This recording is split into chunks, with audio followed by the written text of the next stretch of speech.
नमस्कार, मी सुनील. आपण पाहतात आवाज इंडिया मराठी.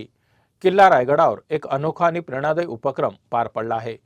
लेखक गौतम कोतवाल यांनी तब्बल 50 पुस्तकं आणि 1,500 यशस्वी उद्योजकांच्या कथा छत्रपती शिवाजी महाराज यांच्या चरणी अर्पण केल्या. या उपक्रमाचा मुख्य उद्देश तरुणांना उद्योजकतेची प्रेरणा देणं आणि आत्मविश्वास वाढवणं आहे. या पुस्तकांमध्ये विविध क्षेत्रातील यशस्वी उद्योजकांच्या जीवनकथा समाविष्ट आहेत, ज्या युवकांसाठी मार्गदर्शक ठरतील. किल्ला रायगड या पवित्र भूमीतून तरुणांनी मोठी स्वप्ने पाहावी आणि स्वतःचा मार्ग निर्माण करावा, असा संदेश या उपक्रमाद्वारे दिला गेला.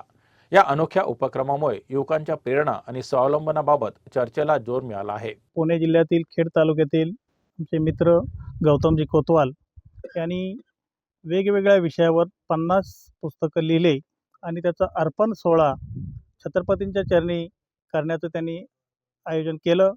आणि त्या ठिकाणी मला खरंच अभिमान वाटला की एखादा सामान्य कुटुंबातला माणूस जेव्हा एवढं मोठं काम करतो, आज 50 पुस्तकं लिहिलीत त्यांनी, पुढे 100 त्यांची वाटचाल व्हावी आणि म्हणून त्यांचं स्वागत करण्यासाठी मी या ठिकाणी आलो.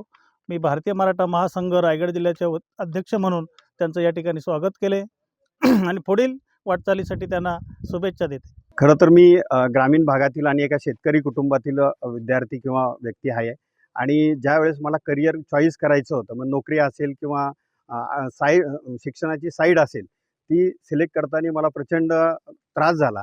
आणि हा त्रास वेगवेगळ्या क्षेत्रातील शेतकऱ्यांच्या किंवा गरिबांच्या मुलांना होऊ नये, तर आपण अशा पद्धतीचा जो काही डाटा आहे की ज्याच्यामध्ये शैक्षणिक क्षेत्र असेल किंवा नोकरीचं म्हणजे प्रशासकीय सेवेचं असतील किंवा उद्योगाच्या यशोगाथा असतील, या सगळ्या एकत्र करून जर आपण नवीन पिढीला देऊ शकलो, तर मला असं वाटतं त्यांच्यापुढे उद्योग निवडताना किंवा शैक्षणिक संधी निवडताना कुठल्याही समस्या येणार नाही.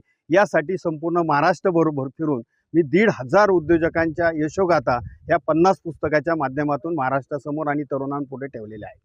आणि त्यातूनच माझा उद्देश असा आहे की या यशोगाथा लोकांनी, विद्यार्थ्यांनी, तरुणांनी वाचाव्यात आणि त्यातून त्यांचं करिअर असेल, नोकरीच्या संधी असतील किंवा व्यवसायाच्या संधी असतील, या त्याच्यापासून मिळवाव्या, ही माझी त्यामागची संकल्पना आहे.